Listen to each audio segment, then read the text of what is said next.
Bonjour Laura. Alors, qu'est-ce qui s'est passé sur la toile cette semaine? Synthèse. Et on casse les codes sur la toile. Est-ce que vous vous souvenez d'une campagne de publicité pour un ophtalmo qui disait ça, c'était avant? Oui. Voilà. Mais ça, mon place net, je vais vous montrer que ça, c'était avant et que tout va changer. On y va tout de suite. Déjà, un petit rappel, on est désormais 5 milliards d'internautes dans le monde. On a franchi le cap. Et donc maintenant, vous n'aurez plus besoin d'apprendre une langue étrangère.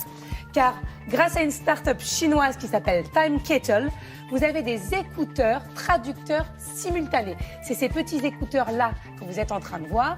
Et lorsque la personne parle dans une langue étrangère, ça vous est traduit automatiquement. Et si vous voulez aussi vous faire comprendre et que la personne n'a pas les écouteurs, eh bien, grâce à votre smartphone, vous pouvez également lui traduire. Faire l'inverse. Donc c'est quand même très pratique et c'est commercialisé dès le mois d'avril en France. Pas mal.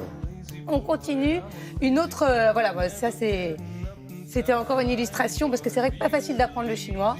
Et si jamais vous voulez en savoir plus sur nos habitudes par rapport au sexe, puisque tout a changé, on parle de la cyber-love révolution. Donc plus d'un Français sur 4 est inscrit sur un site de rencontre et 60% des Français reconnaissent avoir déjà regardé un site X et un homme sur 3 surfe sur un site X une fois par semaine contre 6% des femmes. Alors est-ce qu'on est aussi honnête les hommes et les femmes? Je ne sais pas. Ça touche aussi les adolescents qui vont un peu trop tôt aussi sur ces sites-là, il faut le rappeler.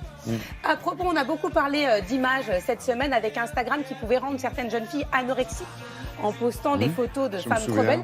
Cette agence russe a décidé d'employer des mannequins qui ont forcément entre 45 et 85 ans. Qui sont jolies et elles inondent aussi les réseaux sociaux avec leurs photos. Ça fait du bien de voir que le critère d'une femme belle n'est pas forcément 25 ans avec 1,80 m et des mensurations 90, 60, 90. En tout cas, ça rassure. Et vous aussi, monsieur, il y a la même chose. Si vous voulez postuler pour cette agence, je pense que vous êtes en âge de le faire. Je pense que vous avez plus de 45 ans. Il semblerait. On continue. Karina Hirbi casse les codes elle aussi. Elle décide de montrer qu'elle a de la cellulite. Elle est suivie par 1 million de personnes, notamment des femmes. Et elle dit, voilà, assumez vos volumes, vos formes. Et voilà, on ne les efface pas et ça fait du bien aussi par rapport à toutes les anorexiques que l'on voit sur ces réseaux-là. Et enfin, on termine. Le jeu télé subit une révolution. Désormais, grâce à cette application HQ, qui est une application américaine, vous pouvez jouer en direct 2 fois par jour à des jeux de culture générale. Vous pouvez bien, comme un jeu classique de télé, gagner de l'argent à la fin. Il y a un animateur qui vous pose les questions et tout le monde peut s'inscrire. Vous n'êtes pas obligé d'être invité sur le plateau pour pouvoir y aller. Donc c'est pas mal et ça arrive en France également. Voilà, et puis ça change les photos des fesses de Madame Machin. Voilà, bravo. Merci beaucoup, Laura.